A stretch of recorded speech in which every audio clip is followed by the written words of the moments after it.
In the quiet embrace of the sacred light, we open our hearts to receive the divine message that transcends time and guides our souls toward eternal grace. Selected 1. You walked right through emotional walls, while other kids bounced off them. You heard family secrets that were kept behind closed doors, felt your parents' unsaid grief, and carried wounds that you were never supposed to carry. They advised you to develop stronger skin and referred to you as too sensitive. To reach a soul drowning in billions, but starved for purpose. Someone whose silent plea for meaning only your carefully tuned spirit could hear was what they said was weakness, but it was actually your divine equipment being calibrated for the most important mission of your existence. School was a torment, not because of grades or social standing, but because you could feel everything that was going on in every classroom. The teacher's frustration, the janitor's loneliness, the popular kid's hidden fears, the shy kid being ignored. All of it poured through you like an unceasing river of emotions. The office turned into a combat zone. You felt like your soul was being sandpapered by small chat. Some seemed energized by the pointless discussion, while others seemed exhausted by surface conversations about the weather and plans for the weekend. You stayed away from social events because everything felt so intense, not because you didn't like people. You began to doubt yourself. You tried everything from workaholism and continuous phone scrolling to therapy, meditation, setting boundaries, and even numbing yourself with booze. There was no clear explanation for why you were operating on a frequency that was inaudible to others. It was dubbed anxiety by therapists. Medication was recommended by doctors. Your friends advised you to move on. You questioned whether there was a message etched on your forehead that read, "Put your trauma here." You drew injured people to you like a magnet draws metal. They discovered you in waiting rooms, coffee shops, airplanes, and parties. Something inside of you couldn't resist listening to them tell you things they'd never told their closest pals. The loneliness increased. You started to steer clear of circumstances that made you feel overwhelmed, which included avoiding most social events.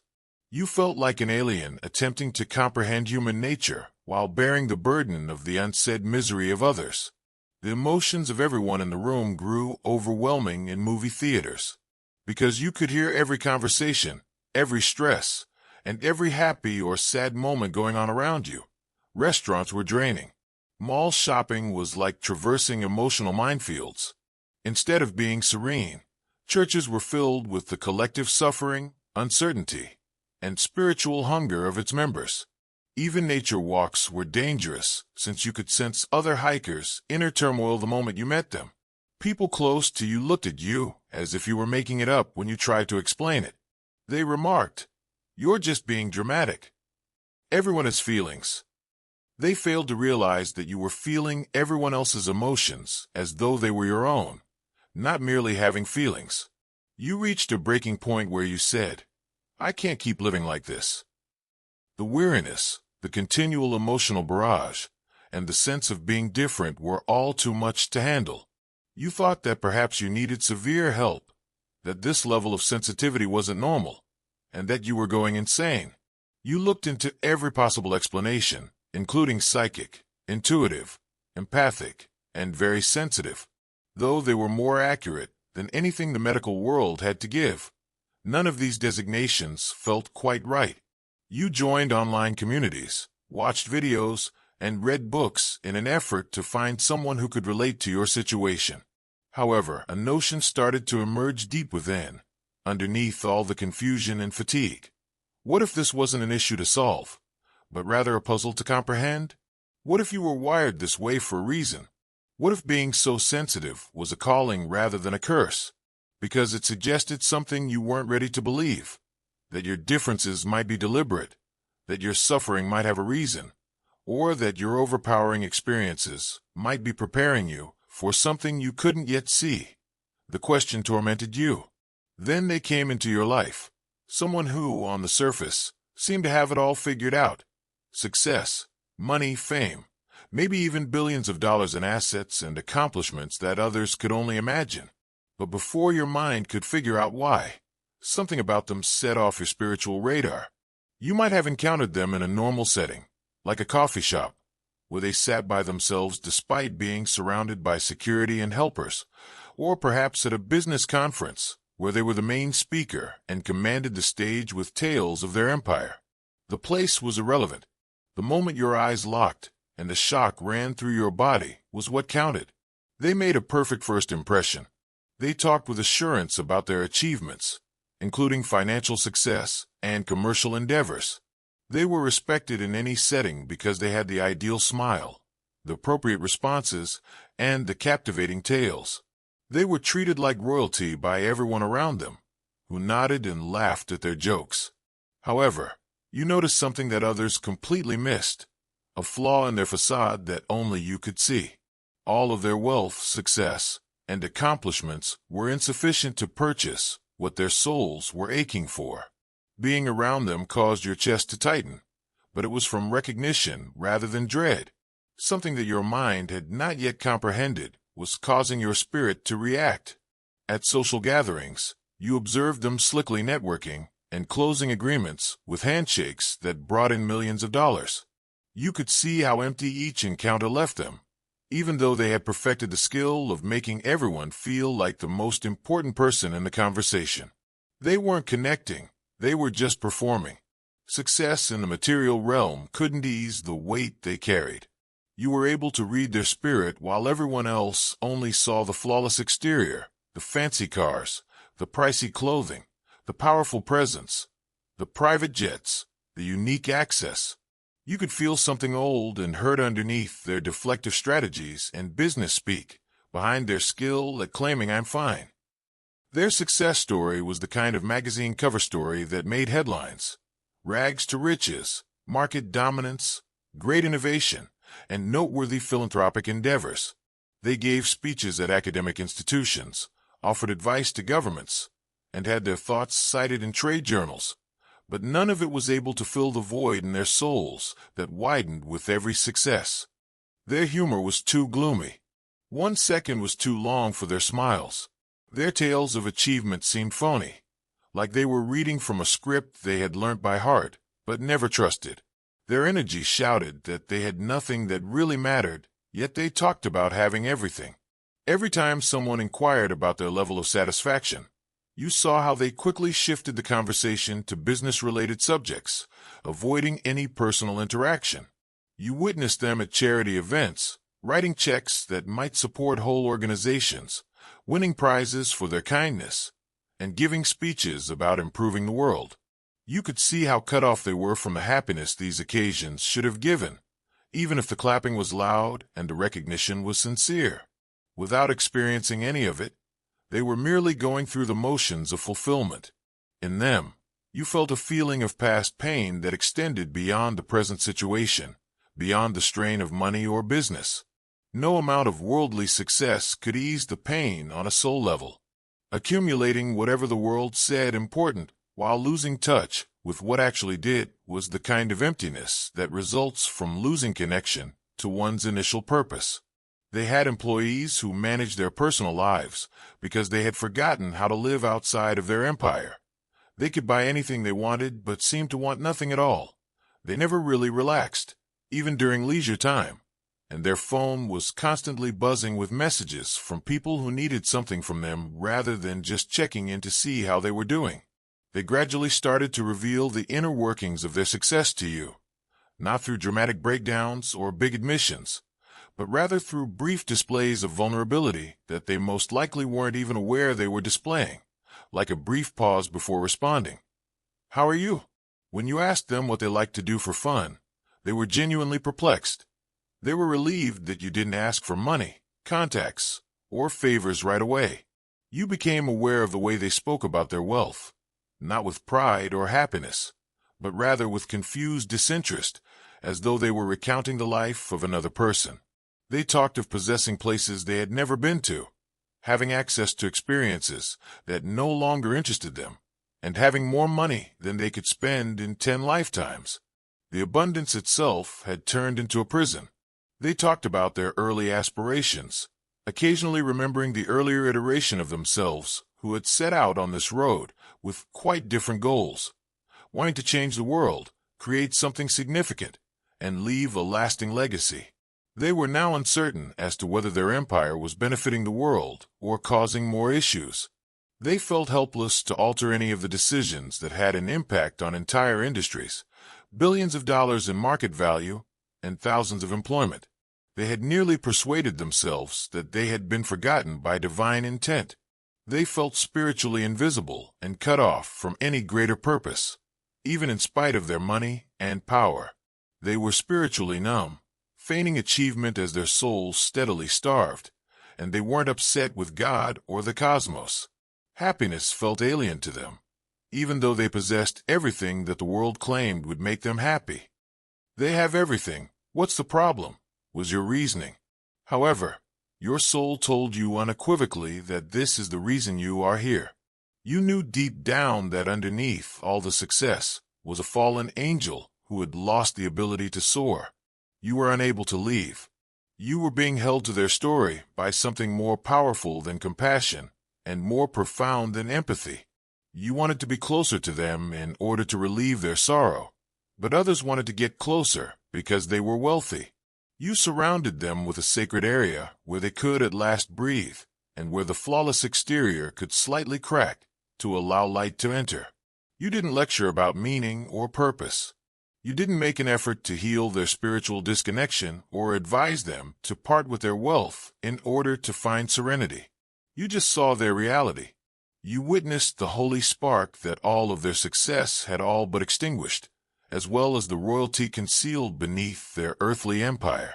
This is the shocking realization that alters everything you believed to be true about that experience, your sensitivity, and your life in general.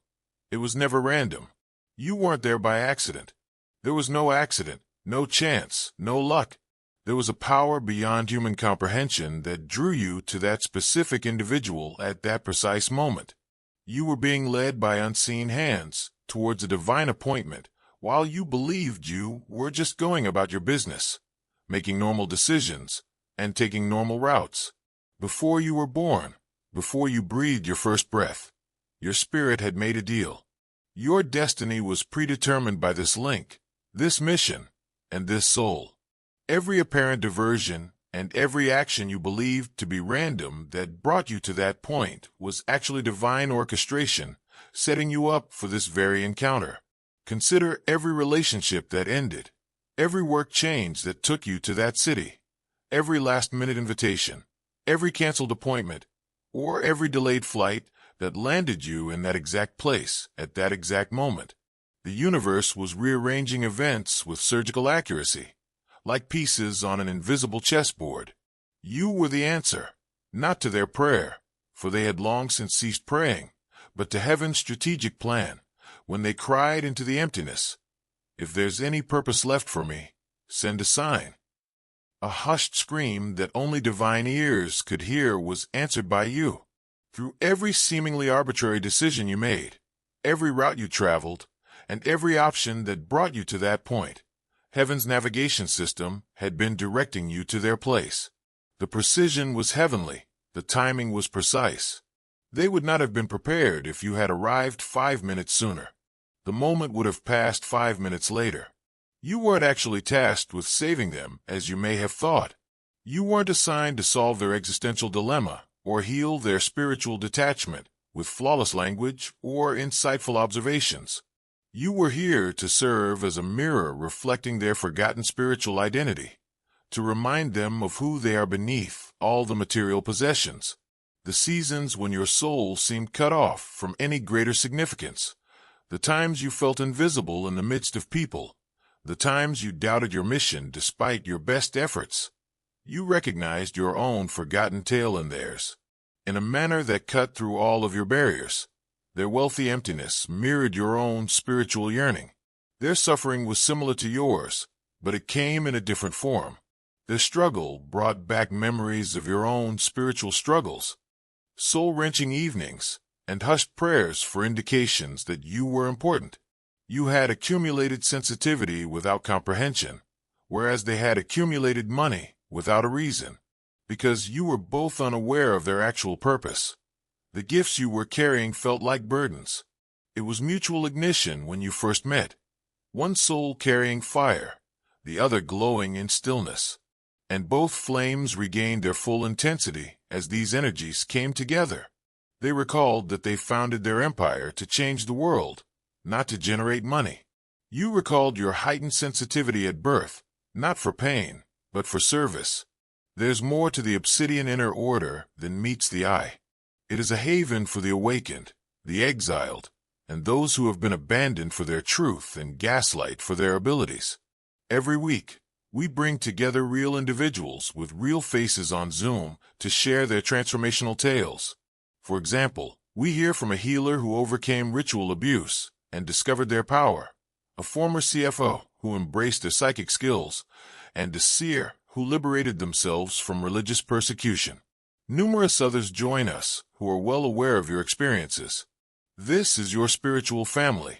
They will never abandon you. They will never leave you to face this revelation alone, and they will never ignore your pain as if it were nothing. For us, the family that chooses you back, your exile from the normal world was a prelude to this, not a punishment. Join the inner order of obsidians. In the description, there is a link. Your souls knew one another before this life, from the world where contracts are made and responsibilities are given, and the realization went beyond conscious comprehension. This explains why the connection seems so instantaneous, mysterious, and unavoidable. You were recalling an appointment that had been set in eternity, not meeting for the first time. Consider the people who were associated with this billionaire. Community members impacted by companies that operated on ego rather than purpose. Workers whose livelihoods depended on decisions made out of spiritual emptiness. Charities and causes that received funding but no heart. And family members who had given up on them ever finding peace. Everything changed when you obeyed for a single second. They became a source of light for their town, their workers, and their families.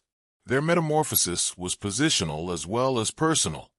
Thousands of lives are impacted when someone with that kind of influence rediscovers their purpose. Their genealogy had been afflicted by cycles of spiritual emptiness for decades. But that one talk turned into a heavenly tipping point that changed bloodlines. Their kids, who had been raised with all the financial comforts, but no spiritual grounding, suddenly had a parent who spoke about purpose rather than wealth. Before the empire devoured their partner's soul, their spouse, who had felt married to a prosperous stranger, rediscovered the person they fell in love with. Their staff started working for a company that prioritized effect over profit. Not the most eloquent speaker, the most educated thinker, the loudest voice, or another billionaire who understood their world, but the most chosen you were the ones God knew could reach them in their hour of need. Someone who was able to recognize their intrinsic value instead of their accrued value. Heaven was celebrating your obedience to a call you weren't even aware you were hearing when this mission came to fruition. Angels were placed all around that meeting, guarding the area and making sure nothing could thwart the divine appointment. What appeared to be a chance discussion turned out to be a celestial occurrence. You're still uncovering the levels of the task. Every feeling you've ever taken in, every intense experience that sharpened your sensitivity, every instance of feeling different and misinterpreted, all of it was training for this very moment when you'd have to read the soul of someone whose suffering was entirely concealed by their success. Your mission was demonstrated by everything you deemed a burden, including your extreme sensitivity that left you feeling broken, your intense emotional radar that left you fatigued, and your incapacity to overlook grief that others were unable to notice. It was all spiritual equipment made for heavenly purposes, not a malfunction. In reality, every feeling you called a flaw was a frequency that was precisely calibrated for divine interactions. Similar to superhuman radar, your heart can pick up signals that others are unable to.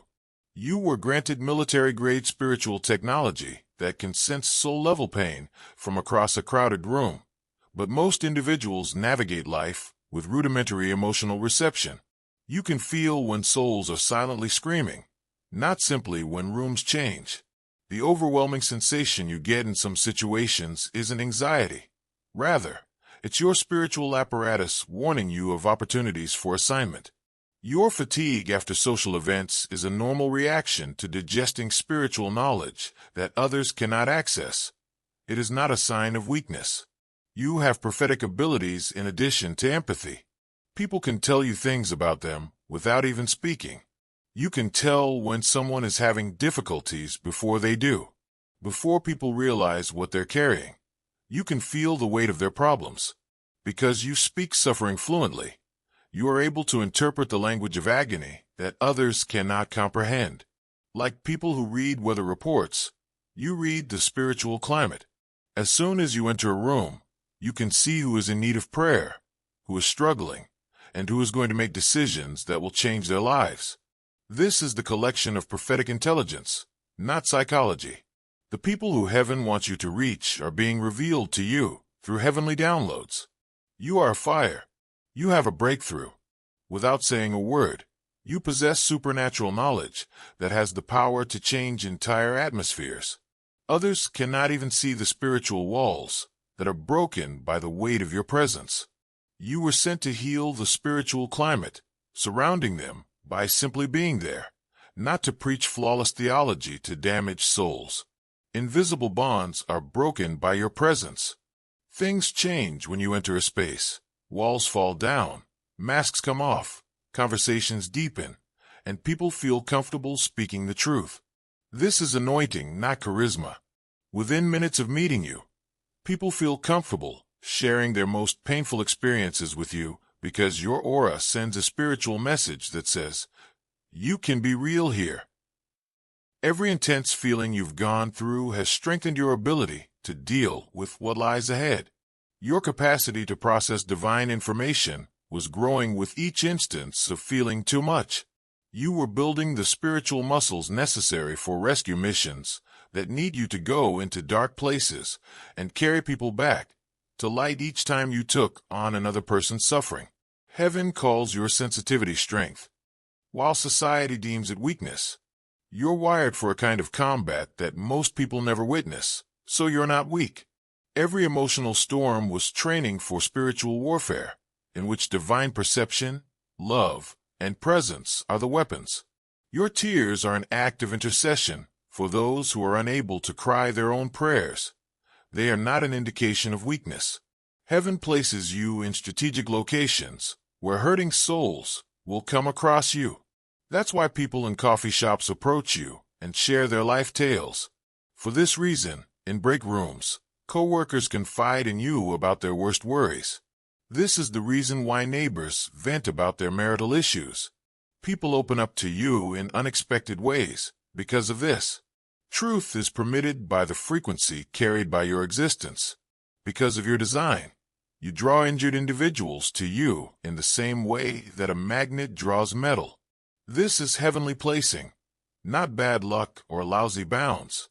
Heaven uses your place as a healing distribution center.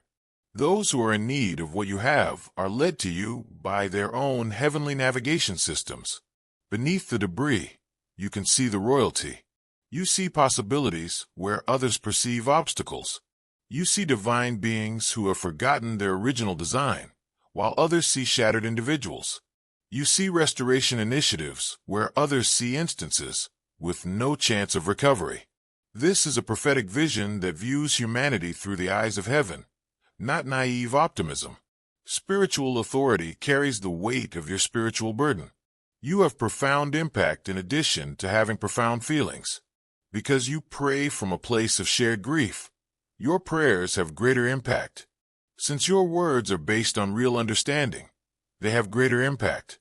Since your presence is supported by heaven's assignment, it has greater impact. Not only are you bringing sensitivity, but you are also carrying solutions. Every individual whose suffering you have experienced has prepared you to help someone else going through a similar struggle. You are ready to help others heal because of all the emotions you have processed. You're not just experiencing their suffering. You're also learning how to make it better. Your neurological system is set up for supernatural functioning. It is not malfunctioning. In times of assignment, the same sensitivity that wears you out in everyday situations transforms into superhuman strength. Your equipment activates and you become unstoppable when heaven needs someone to recognize spiritual need and respond with divine love. Your summons is this very instant. Your spirit is recalling what your mind forgot. If you feel like something inside of you suddenly woke up, or if you have an inexplicable, calm fire blazing in your chest. Now all of the odd experiences you have questioned make perfect sense. You're currently receiving the divine confirmation you've been looking for. Every interaction that perplexed you, every attraction to broken individuals that seemed to cost you more than it brought, has a spiritual setup that you can see. The line separating the spiritual and natural realms is becoming thinner. Hidden assignments are coming to light. You are a plan in action, a weapon that God has expertly placed.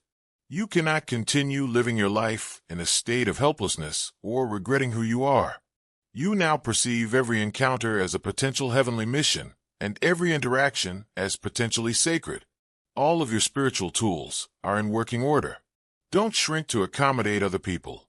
Give up trying to cram your spiritual intensity into areas that were never meant for you. Get up now. Change the way you walk. Talk in a different way. Act with the audacity of someone who is aware that they were personally chosen for missions that others are unable to understand. Knowing who sent you eliminates the need to worry about what other people may think. Now, every action is deliberate and directed. You start sticking out on purpose and quit attempting to blend in. You talk with the assurance of the angel of heaven. Instead of using human judgment, you view individuals through the eyes of God. When you comprehend your own task, everything seems differently, because you know that those who are destined to accept what you bring will recognize it, and those who aren't ready will naturally step away. You no longer fear being too much for others. Up to this point, everything was training. This was your activation for what was coming, not a one-time task. Your next divine encounter is already being positioned by heaven. Another soul is getting ready, and you are being positioned to cross paths with their narrative. This time, the stakes are bigger. The next soul to arrive is not only broken, they are also selected, but they have lost their identity. You're being ready to assist other selected individuals in remembering who they are. Your missions are changing from saving individual lives to enlightening vast networks of people who are unaware that they have divine missions. Everything you've learned about your spiritual sensitivity, divine timing, and capacity to see past outward manifestations into soul realities will be necessary for what's ahead. You're entering the realm of spiritual mentoring.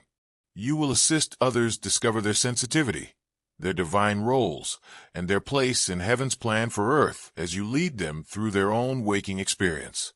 When you obey, you open doors for others to follow. Every mission you successfully finish makes it possible for other selected individuals to confidently take on their duties. In larger spaces, your presence will start to change the atmosphere. You will have an unimaginable worldwide impact in addition to your immediate circle. Take advantage of this time to develop your spiritual muscles.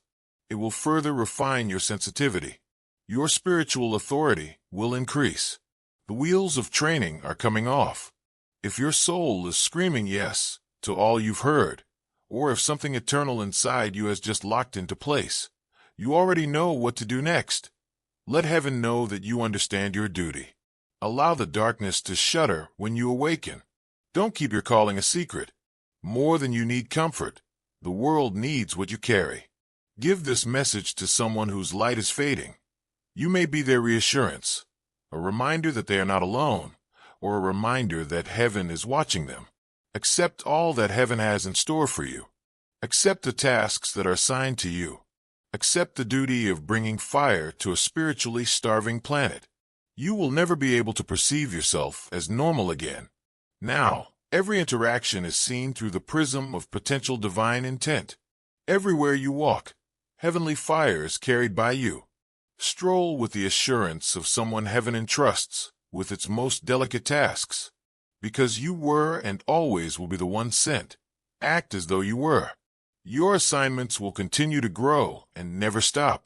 Your impact will only increase. As you demonstrate faithfulness with what you have been given, your spiritual authority will only grow.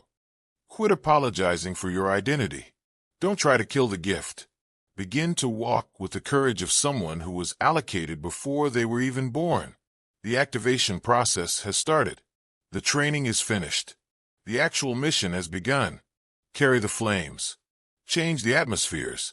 Heaven sends you souls to save. You were sent. You were positioned. You were equipped. Remember who you are. Chosen one. And now go to your job.